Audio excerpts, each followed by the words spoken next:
자, 그러면은 13페이지에 오른쪽 존 듀이 별표해 주십시오.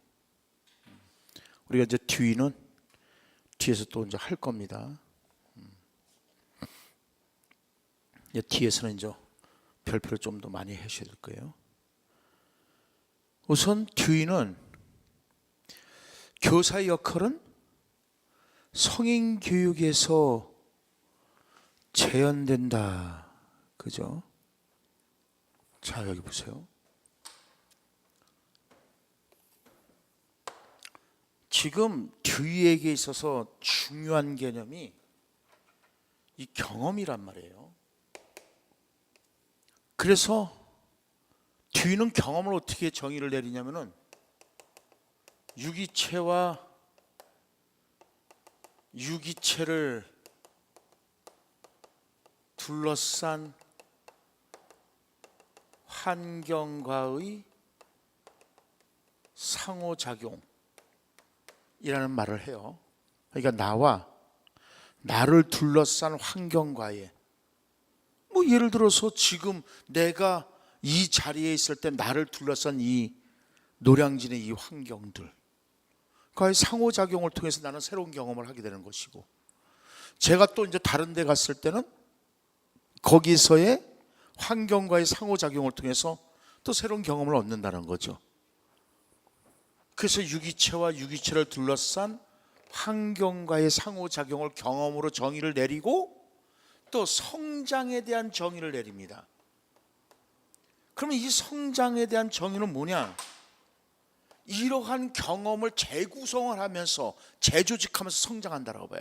그러니까 A라는 경험을 재조직해서 AB라는, 예를 들어서 이거죠. 이게 A라는 경험이야. 그럼 A라는 경험을 하고 난 다음에서 이걸 재조직하고 재구성해서 B라는 경험을, 또 AB라는 경험을 재조직하고 재구성하면서 C라는 경험을, 또 ABC라는 경험을 재조직해서 D라는 경험을, 이렇게 성장한다는 거죠.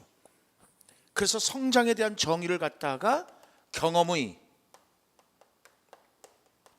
재구성 또는 재조직이라고 합니다. 이것을 경험으로 정의를 내리는 겁니다. 오케이. 자, 그래서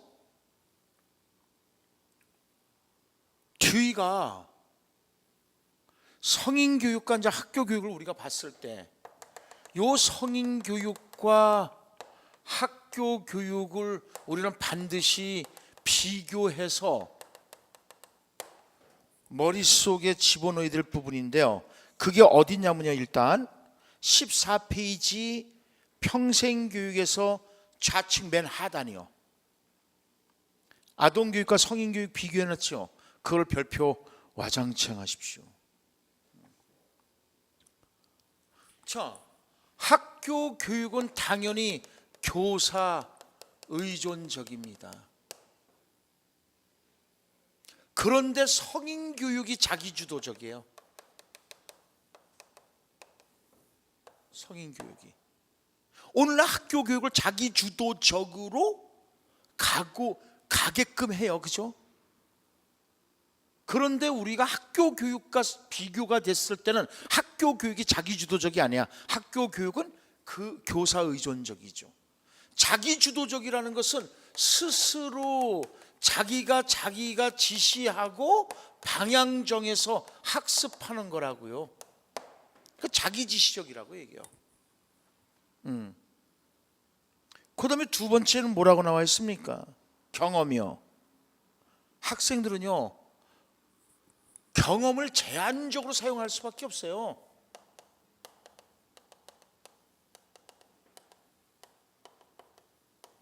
경험을 제한적으로 사용하다 보니까 교과 중심이 될 수밖에 없어요. 교과 중심.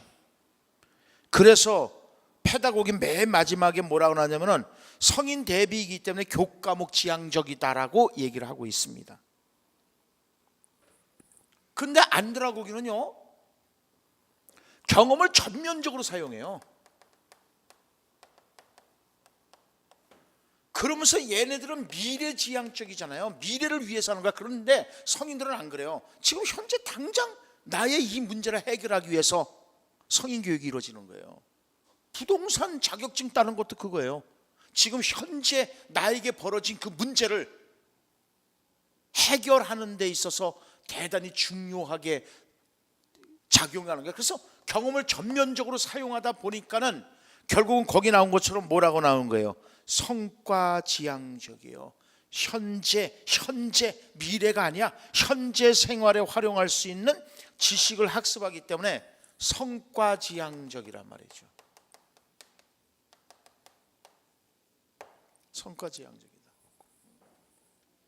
그러니까 법무사 자격증도 역시 그렇고, 지금 여러분들 우리 요 교육 시장도 성인 교육 시장이라고 하는 거거든요. 이게요. 임용 시험 문제도 이거요. 성인 교육 시장이라고 하는 겁니다. 자, 그다음에 학습 준비성은 뭐냐? 성인 교육은 학습 준비도에 따라서 당연하겠죠. 학습 준비도에 따라서 교육 과정이 달라져요.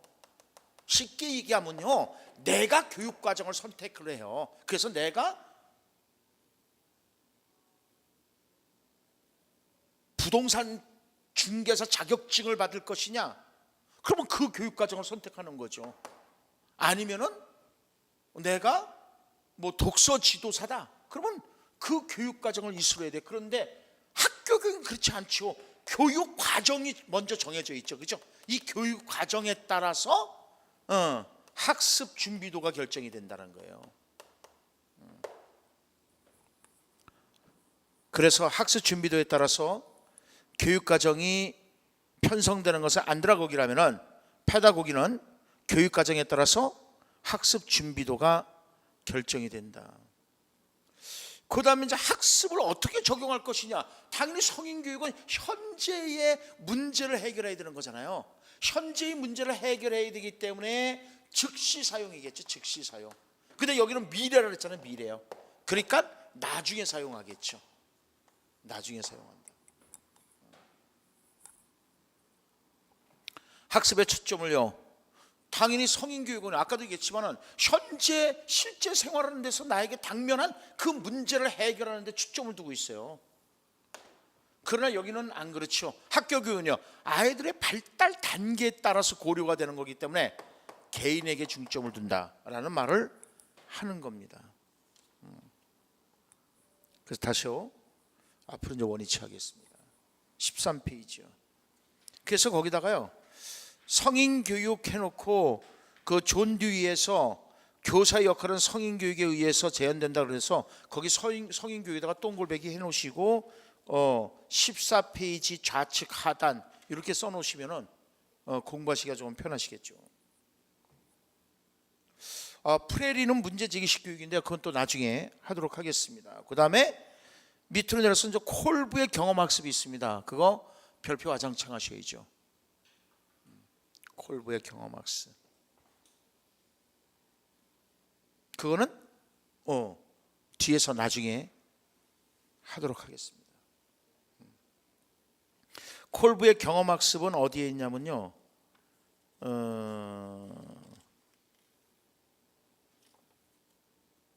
35페이지, 36페이지, 37페이지 걸쳐 있는데요.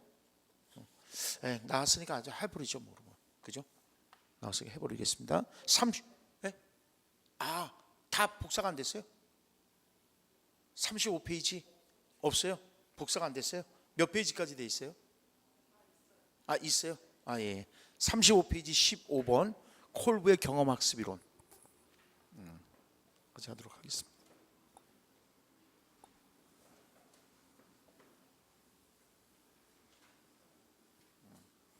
그러니까 아까도 여러분들 말씀드린 것처럼요, 작년에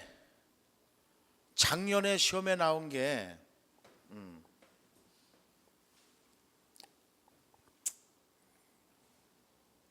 백워드 커리큘럼이 이제 느닷없이 시험에 나와서 이 당황한 사람들이 굉장히 많았을 거란 말이에요. 그것처럼 콜부의 경험학습이 시험에는 여기 보시다시피 이 듀이가 대단히 중요한 인물이라는 것이 여기서 이게 지금 다 드러나고 있어요. 그죠? 그러니까 자기주도적 학습도 평생교육을 통해서 아까 우리가 평생교육에서 자기주도적 학습 같이 연결시켰잖아요. 성인교육, 자기주도적 학습. 성인교육은 여러분들 자기주도적이라고 했잖아요. 학교교육은 교사 의존적이고요. 그래서 이따가 또 그게 자기주도적 학습 또 얘기가 나오겠지만은 이 콜보는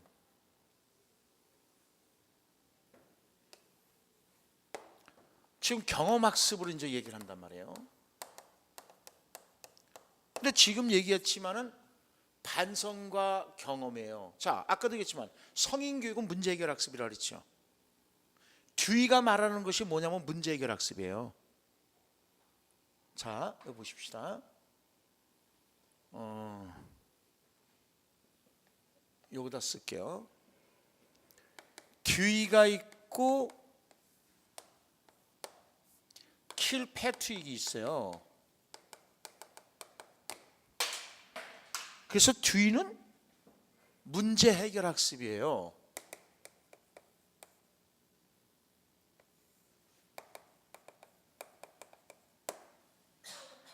그런데 킬패트릭은 구안법이라 그래요.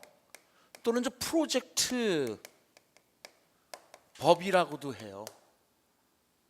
프로젝트법. 둘 다 진보주의자 맞습니다. 근데 듀이는 이 문제를 해결하는데 뭐를 이용하냐면은 반성적 사고를 이용해야 된다라고 주장하고 있어요. 반성적 사고. 그래서 이 반성적 사고만 따로 시험 문제 나온 것이 2015학년도 유초등, 초등이 유아죠, 유아 교직 논술에 시험에 나온 겁니다. 교사가 반성적 사고를 해야 되는 이유에 대해서 당연히 교사는 반성적 사고를 해야 됩니다. 반성적 사고를 하지 않으면 맨날 쉽게 말해서 맨날 그 모양 그 꼴에 교수 기법이 나가게 돼. 그러니까 자기가 교수한 거에 대해서 맨날 반성하고 그래서 되돌아보고 그래서 전문성을 신장시킬 수 있는 거거든요. 구안법은 안자가 이게 계획 안자예요. 프로젝트가 계획이란 뜻이잖아요. 그래서 이거 자기주도적 학습할 때 이 얘기가 또 나와요. 이따가요. 왜냐면요, 학생 스스로 계획을 세우는 거예요. 그러니까 제일 먼저 목표를 세우고 나서 학생 스스로 계획을 세워서 수행해 나가고 그에 대한 평가를 한다고. 그래서 오늘날 수행평가하지 않습니까? 물론 수행평가는 구성주의 영향을 받지만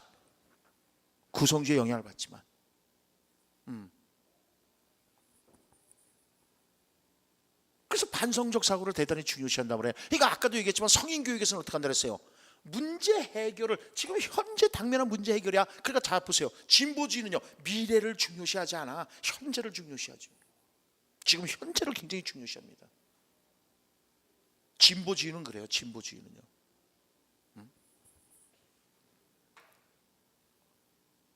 그러니까 이게 성인교육하고 밀접하게 관련이 되는 거예요. 진보주의가 현재를 강조하는 것이고 반성적 사고를 강조하고 문제 해결을 강조한다는 거지. 문제 해결을 강조하는 거지. 그러니까 이미 우리가 성인 교육과 학교 교육을 비교하는 속에 이미 다 녹아 들어가 있어요, 이게. 그러니까 이렇게만 딱 정리만 되더라도 이거 마인드맵이죠. 그러니까 저는 이걸 이제 웹 정리라고 하는 것인데 이렇게 웹으로 여러분들 머릿속에 딱 집어넣으면은 글을 쓰는데 쉽게 글을 전개 나가지 않을까요? 흩어져 있는 건 모은 거니까. 이거 따로따로 하게 되면 이게 생각이 안 난단 말이죠. 전부 흩어져 있는 걸 모으는 거니까. 자, 그러면은 콜부는 경험학습이라는 것을 얘기를 하는데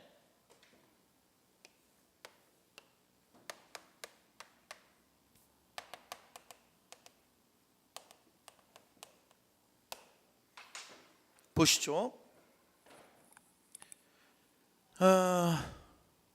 35페이지요. 경험의 전환을 통해서 지식을 창조하는 과정이라고 보고요. 그래서 경험학습의 네 가지 측면에서 내용이나 결과보다는 학습의 과정에 초점을 둔다. 그래서 이제 순환적인 모형을 가지고 있습니다. 그러니까 경험의 전환이라는 얘기를 합니다. 그러니까 다시 한번 얘기하지만 결과보다는 과정이다, 이렇게 생각하시면 되겠습니다. 2번, 지식은 고정된 실체가 아니기 때문에 계속적으로 창조되고 재창조되는 과정이다. 왜? 경험은 끊임없이 이루어지는 거잖아요. 경험에 아까도 얘기했잖아요. 경험, 성장이라는 건 뭐라 그랬습니까? 경험의 재조직, 재구성이라고 그랬잖아요. 경험은 한 번으로 끝나는 게 아니잖아요. 끊임없이. 그러니까 지식도 역시 그렇다는 거예요. 그러니까 여러분들 얘기하는 것이 뭐예요? 여보세요. 듀이가 말하는 이 지식에 대한 것은 상대적 진리가 아니잖아요. 절대적 진리가는 지식이 딱 고정되어 있다는 거잖아요. 그게 절대 불변이지, 안 변해. 왜? 고정되어 있으니까. 그런데 듀이는 상대적 진리가 아니거든요. 지식은 절대 고정적으로 불변적이지 않다는 거예요. 그런 것처럼 지식은 고정된 실체가 아니라 계속적으로 창조되고 재창조되는 과정이라고 보는 겁니다. 그런데 3번, 학습은 객관적이고 주관적 경험 모두를, 객관적 경험이든 주관적 경험이든 모든 경험을 변혁시킨다라고 봐요. 그래서 얘기 나오는 것이, 여보세요, 듀이가 얘기하는 게 뭐가 있냐면은 learn by doing이라는 말을 하거든요. 이 doing이 뭔데요? 경험이에요. 행하는 거잖아요. 그래서 ing가 붙었기 때문에 이게 과정이에요. 결과를 중요시하는 게 아니에요. ing는 지금 계속 하고 있는 거잖아요. 그죠? 그래서 이 경험을 통해서 학습을 한다는 거거든요. 그래서 나오는 것이 이게 경험학습이거든요. 그것처럼 학습은 런이 학습이잖아요. 이 학습이라는 것은 주관적 경험이든 객관적 경험이든 이런 경험들을 모두 변혁시키는 것이다. 학습을 이해하기 위해서는 지식의 본질을 이제 이해해야 된다고 봅니다. 그래서 경험학습의 이제 4단계가 나옵니다. 구체적인 경험, 반성적 관찰, 추상적 개념화, 행동적 실험. 그런데 밑에 팁이 뭐라고 하냐면 이 4단계가 반드시 포함되고 상호 연계되어야 학습들은 경험의 변화가 일어난다라고 하는데, 이거를 우선 표를 먼저 보실게요. 어디를 보시냐면은 36페이지 그 표를 보세요.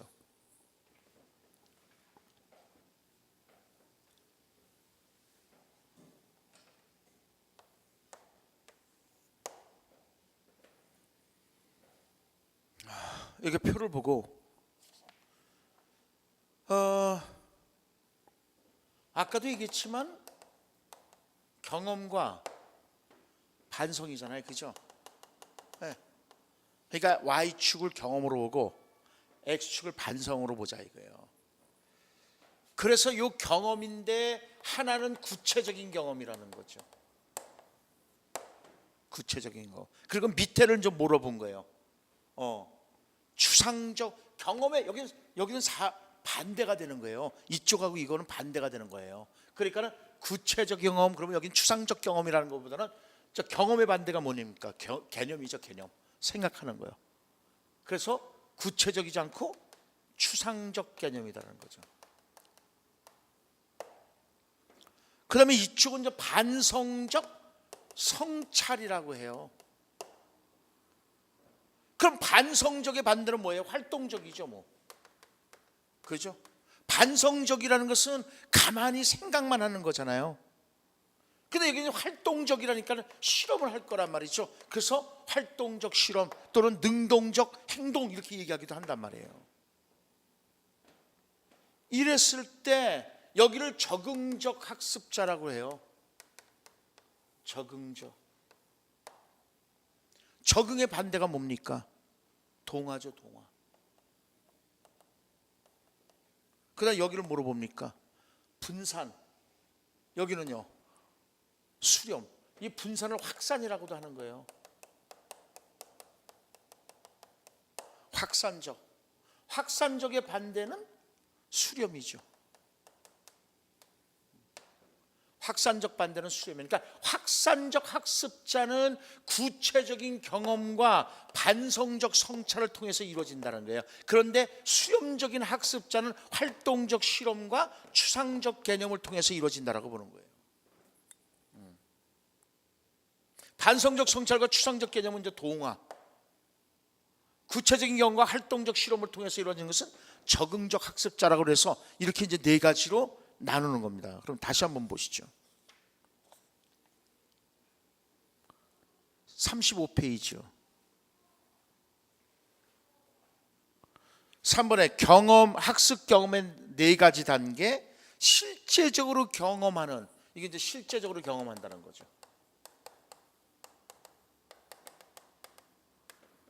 구체적 경험.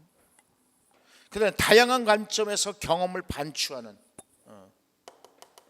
다양한 관점에서 경험을 반추한다는 거죠. 그러니까 반성한다는 거죠. 그다음에 반성적 관찰을 이론으로 통합시킬 수 있도록 일반화하고 원리를 창출하는, 이게 이제 추상적 개념화의 단계라는 거죠.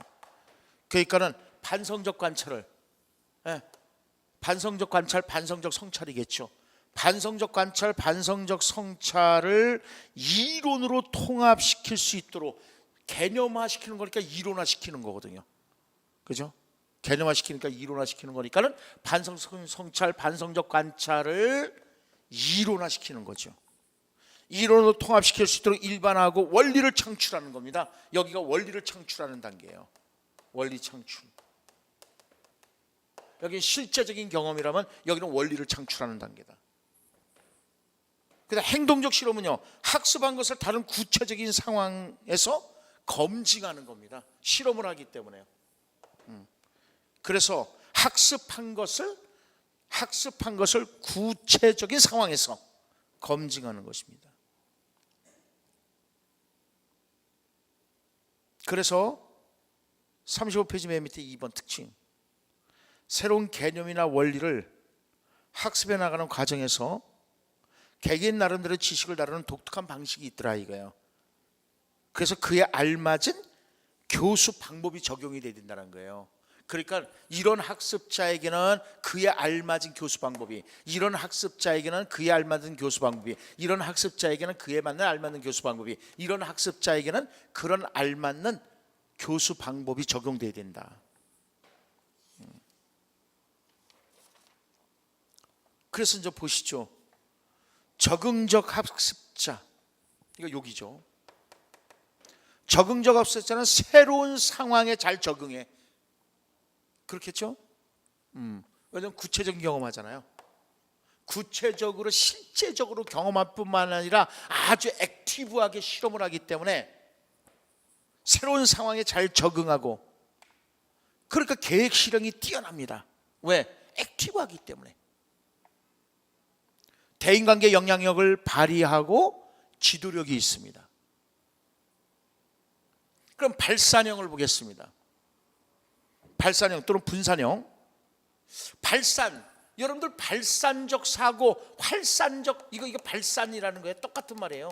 확산, 분산, 발산. 확산적 사고, 길포드라는 사람이 있어요.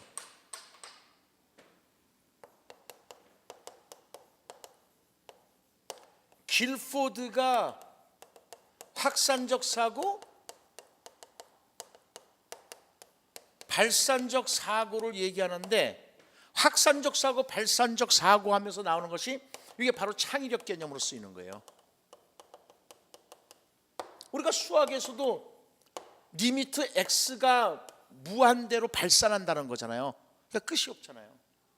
수렴한다면은 이렇게 하면 이게 10가지뿐이 안 되는 거잖아요. 이거 수렴한다 그러잖아요. 발산하는 거거든요. 무한대로 발산하는 거거든요. 그래서 상상력이 풍부하고 많은 아이디어를 창출한다. 그러면서 사람들과 좋은 관계를 맺으면서 소집단 활동을 선호한다. 동화형은 보세요. 생각만 하고 있고요. 여보세요. 생각만 하고 있고, 그리고 원리를 창출하는 사람들이에요. 추상적 개념이기 때문에. 그러니까 과학자가 이제 여기에 들어가는 거예요.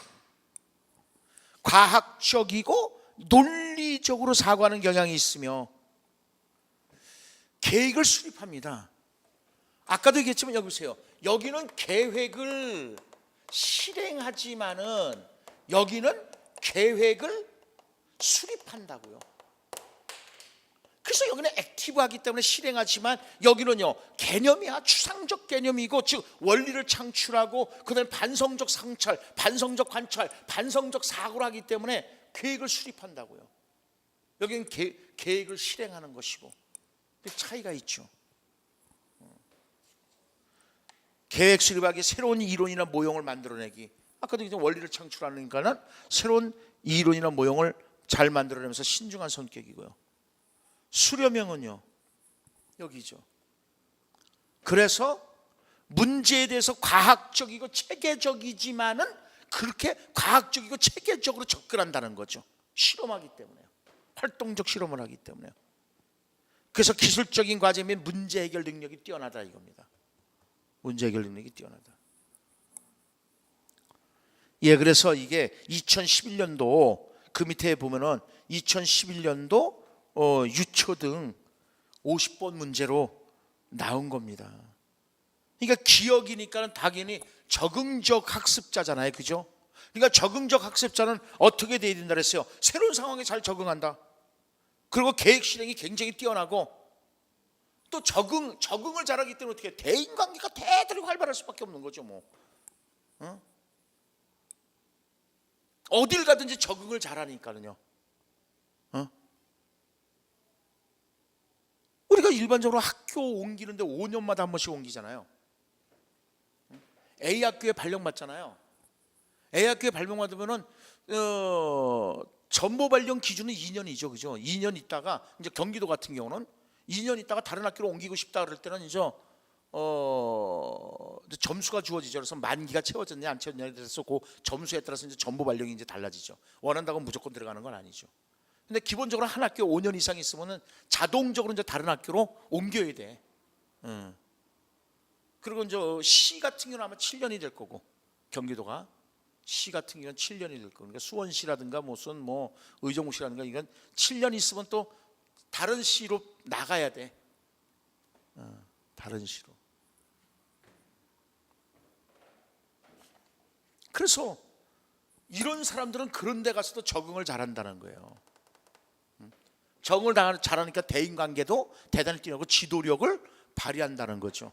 이제 그게 이제 시험 문제가 이제 나온 거였습니다. 그러니까 어쨌든 우리는 뒤에 이어서 이 콜브의 경험학습이 나오면은 뒤에 반성과 경험이란 얘기를 해주고 하면서 이걸 가지고 X축, Y축으로 나누고, 그래서 여기는 이제 경험과 반성인데 여기는 구체적인 경험. 그럼 구체적인 경험이니까 여기는 이제 반대로 추상적이 된다. 구체의 반대는 추상적이고 경험의 반대는 이제 개념이라는 것이, 그러니까 이론 창출하는 거예요. 이론 창출.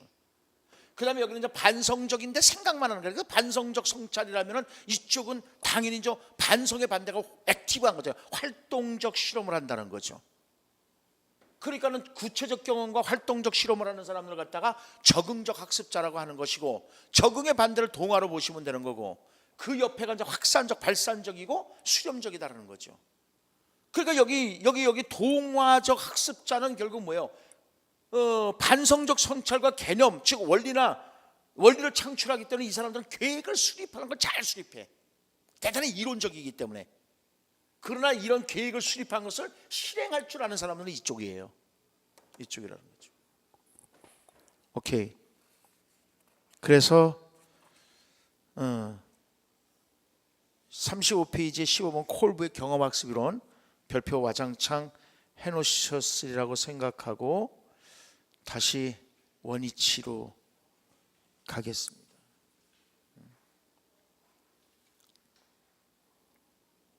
그래서 13페이지 우측 하단에 콜브의 경험학습에서 경험학습의 시작은 듀이다. 콜브는 듀이의 경험과 반성을 중심으로 하는 학습의 순환 모형을 토대로 성인학습을 위한 자신의 학습 경험 이론을 전개하였다. 그래서 경험학습의 순환은 구체적인 경험, 그 다음에 반성적 관찰, 추상적 개념화, 그 다음에 능동적 실험, 이렇게 단계를 거친다는 거예요. 이렇게. 그러니까 여기서 계획 수립하고, 그래서 최종적으로 계획을 실행한다는 거죠. 그러니까 이쪽에서는 창의적인 개념으로 나오고, 그걸 토대로 해서 계획을 수립하고, 그래서 그거에 대해서 이론화 시켜보고, 여기 이제 그러고 나서 그에 대해서 계획을 실행한다, 이렇게 보면 되는 거죠.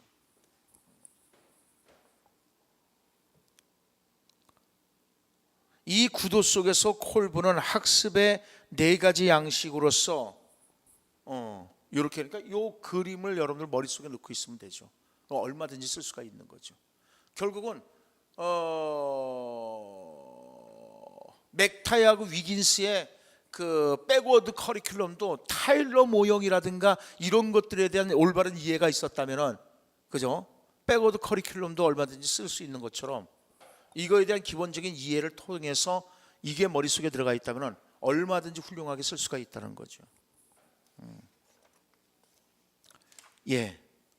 그 다음에 13페이지 좌측 상단. 좌측 상단에서 놀즈의 자기주도적 학습이 있습니다. 자기주도적 학습.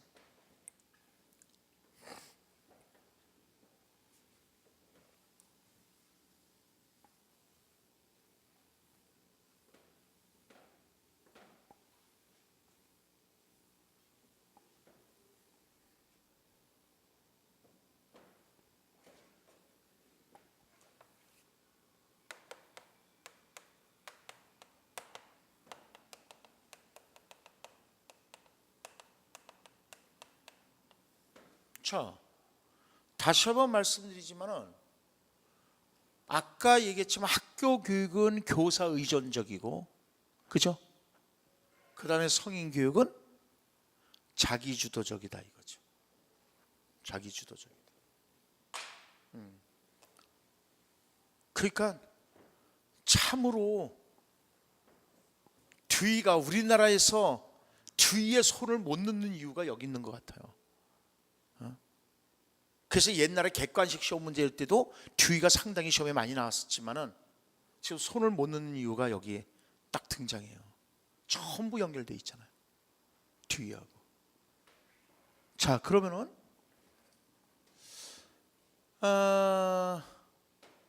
아까도 얘기했지만 성인 교육에서 자기주도적 학습을 했어요. 그래서 이렇게 외우시면 좋을 것 같아요.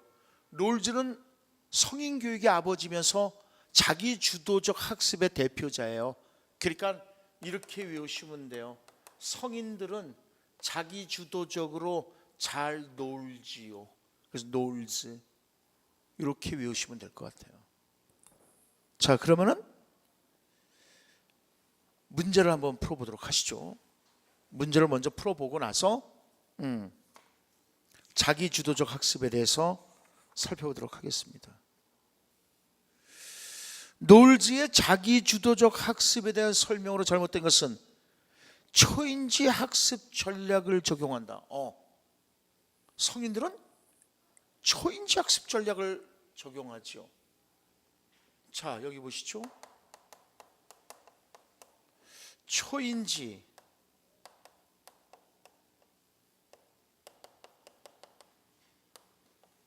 메타카그니션. 그래서 이 초인지가 심리학, 어디에 있을 텐데?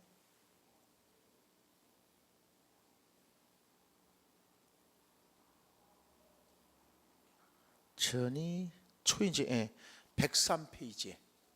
그 지금 여러분들 좀 아직 책이 안 나왔다 그래서 여기요. 요 103페이지에 초인지가 이게 아직 입고가 안 돼서 그런 모양이에요. 오늘은 입고가 되겠죠. 그래서 초인지가 시험에 나올 가능성이 상당히 높은데, 이 초인지의 출발은 어디냐면요, 정보처리 이론입니다.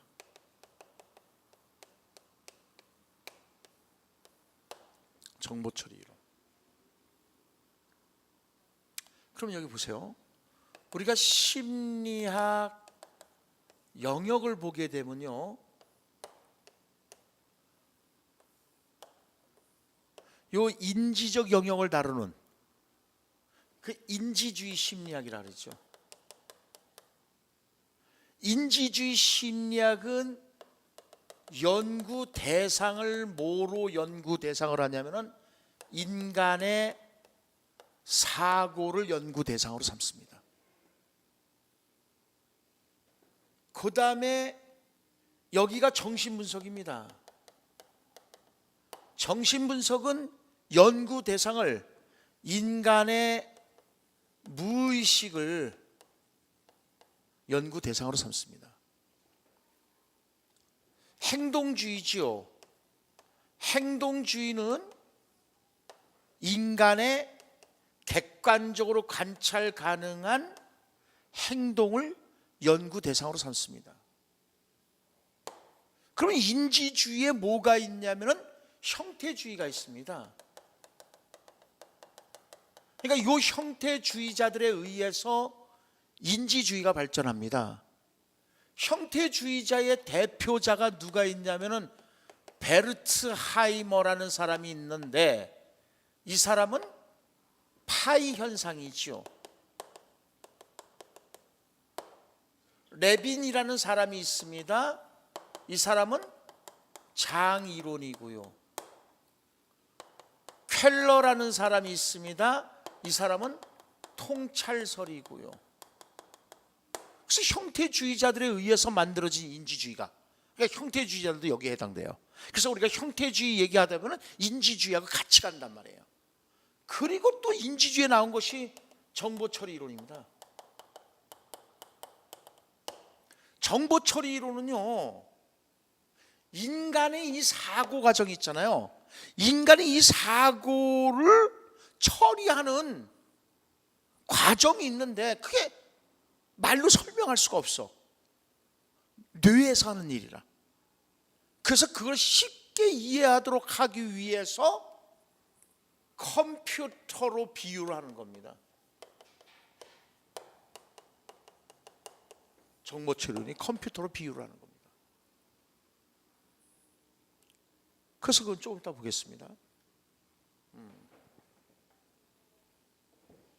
당연히 뭐 여기 정신분석의 행동주의는 고전적 행동주의가 있고 신행동주의가 있지 않습니까? 그래서 우리가 심리학에서 일단 하는 건 이거죠.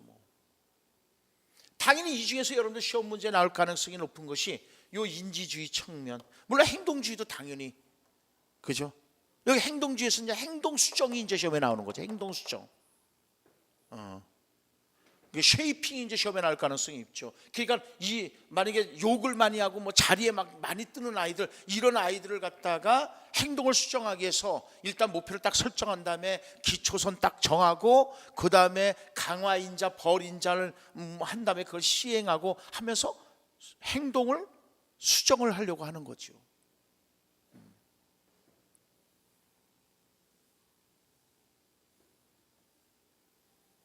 자, 그러면 정보처리 이론에서 이제 맨 처음에 나오는 것이 뭐냐? 감각기억이라는 거죠. 그 다음에 나오는 것이 단기기억이고, 단기기억을 다른 말로 작동기억, 작업 기억이라고 하고요. 그리고 나서 장기 기억 이렇게 돼요. 그런데 이 동골배기는 즉 감각 기억, 단기 기억, 장기 기억, 이 동골배기는 정보를 저장하는 곳입니다. 정보를 저장하는 곳이에요. 근데 이 화살표는요, 정보를 처리하는 과정입니다. 화살표는. 동골배기는 즉 그러니까 우리가 정보를 세 곳에 저장을 하는 거죠. 감각 기억에 저장하기도 하고, 단기 기억에 저장하기도 하고, 장기 기억에 저장하기도 하면서 감각 기억에 있는 기억을 처리하는 과정이 단기 기억에 있는 기억을 장기 기억으로 처리하는 과정을 화살표로 얘기를 해요. 그리고 나서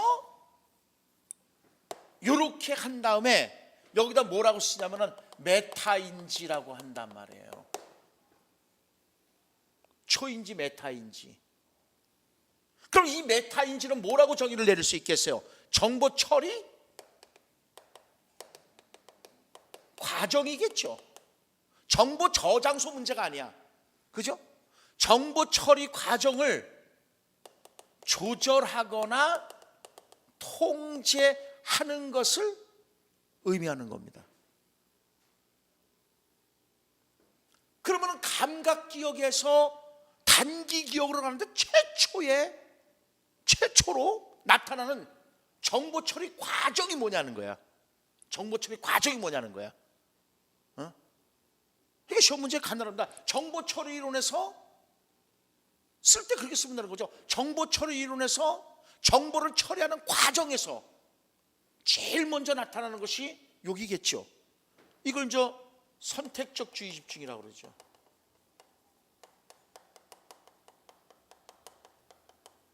선택적 주의 집중이다. 그 선택적 주의 집중을 통해서 단기 기억으로 가는 거야. 만약에 이게 선택적 주의 집중이 되지 않는 것은 망각으로 빠지는 거죠. 뭐. 그러면서 정보 처리 이론이 컴퓨터로 비유하기 때문에 시간과 용량이라는 말이 나오기 시작하는 거거든요. 이게. 그래서 감각 기억은 1, 2초 정도면은 전부 선택적 주의 집중을 하지 않으면 날아간다는 거예요. 보세요. 우리 감각적으로 지금 쌀쌀한 이 느낌도 받아들이면서 어디에서 냄새 나는 것도 맡으면서 소리 들으면서 우리가 보면서 다 하잖아요. 그러니까는 용량은 무제한이야.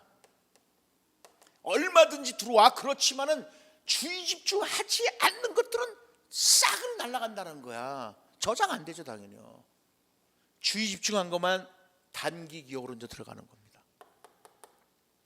그래서 이 단기 기억에 있던 것이 당연히 그 자체로도 이제 시연을 하겠지만은 장기 기억으로 넘기기 위해서 시연과 부호화를 약호화라고도 해요. 이걸 인코딩이라고 그러죠, 영어로. 해서 장기 기억에 이제 저장을 하는 겁니다. 저장을 해놨다가 나중에 필요할 때 끄집어 쓰는 것이 인출이야. 이렇게 시연과 부호가 되지 않으면 당연히 이것도 어떻게 돼요? 망각으로 가는 거거든요. 망각으로. 당연히 여기도 시간이 있고요, 용량이 있어요. 시간은 20초에서 30초 정도면은 망각이 된다는 거예요. 이걸 망각하지 않기 위해서 시연 부호에서 장기기에 저장하는 거고요. 용량도 그렇게 많지 않습니다. 7 플러스 마이너스 5개라고 해요. 7 플러스 마이너스 2개. 그래서 많으면 9개고 적으면 5개야.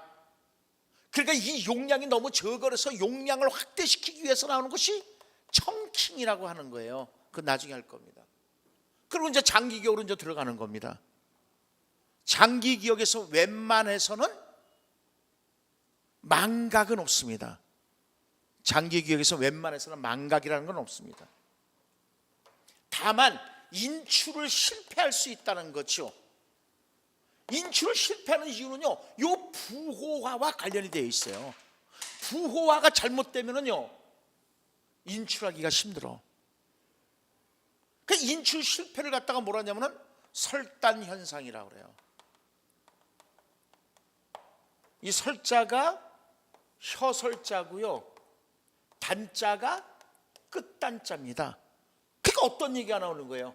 혀끝에서 뱅뱅 맴돈다는 말이 나오는 것이 이겁니다. 나 저거 알아. 근데 생각이 안 나. 저거 뭐지?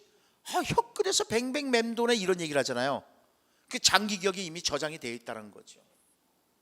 자, 그래서 다시 한번 얘기하자면요, 성인 교육은요, 성인들 스스로가요, 이렇게 초인지 전략을 짤 수가 있다는 거예요. 그래서 이 초인지라는 것은 결국은 스스로 계획하고 그거를 점검하고 관리하고 평가하는 것을 의미하는 겁니다. 그 다음에 초인지 또 나머지는 나중에 하고요. 근데 초인지 뭐 아까 130번께서는 이제 나중에 할 겁니다. 요거 외에 이제 펠린사하고 브라운이라는 사람이 있어요. 펠린사하고 브라운이라는 사람이 있는데, 이 사람들이 메타인지 훈련을 하는데, 이건 나중에 얘기하겠지만요, 상보적 교수 이론이 있습니다. 상보적 교수 이론에서, 이거 비고치킨데요, 나중에 또 얘기가 나올 겁니다. 오케이, 그래서 다시 13페이지로 원위치 하겠습니다. 성인들은 어떻게 한다? 초인지 학습 전략을 잘 사용한다. 그러니까 쉽게 이렇게 생각하시면 돼요. 여보세요, 우리가 오늘 무슨 공부하고 뭐 계획 짜는 거 있잖아요. 그것도 초인지예요.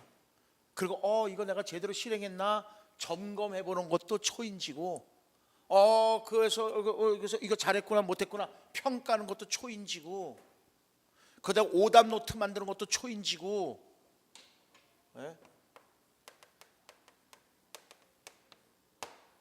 오답 노트 만드는 것도 초인지입니다. 그래서 다시는 실수를 안 하려고 하는 거예요. 그 다음에 난 선생님이 강의하는 거를 자주 잊어버릴 수 있으니까, 내 성격상 잊어버리니까, 그래서 간단하게 노트 필기해야지. 그것도 초인지라는 거죠. 이게 다 객관식 시험에 나왔던 것들이에요. 근데 왜 자꾸만 제가 객관식 시험에 나온 걸 얘기를 하냐면은, 여러분들 어쨌든 논술이잖아요. 주관식으로 써야 되는 거잖아요. 그러면 가장 타당한 언어가 뭐냐라는 거예요. 이미 교육과정평가원에서 만들어진 문제가 가장 타당한 문장이 되겠죠. 검증된 문장이잖아요. 그걸 갖고 쓰면 된다는 거죠. 왜냐면 대학 교수들은 저마다 자기들 용어가 다 다르잖아요. 근데 교육과정평가원에서는 이미 한번 검증된 문제이기 때문에 거기서 사용해진 용어를 사용하는 것이 우리가 보편타당하다는 거죠. 그 다음에 두 번째, 성인을 위한 학습 전략으로 시작되었다. 당연하죠. 성인 교육에서 이제 얘기가 된 거죠. 세 번째, 개별학습 또는 협동학습 방법을 사용한다. 그러니까 개별학습, 사실상 개별학습의 문제점을 극복하기 위해서 나온 것이 협동학습이지만, 자기주도적 학습은요, 협동학습에서도 가능하다는 거죠. 개별학습에서만 가능한 것이 아니라. 그 다음에 학습자가 학습의 주도권 가지는 거 당연합니다. 그 다음에 평가도요, 학습자가 하는 거예요. 그러니까 여기 나왔잖아요. 계획, 점검, 평가, 이거 다 학습자가 하는 거예요. 아까도 얘기했지만 킬패트릭도 계획을 세울 때요, 학습자 스스로 계획 세서 수행평가해 나가는 거거든요.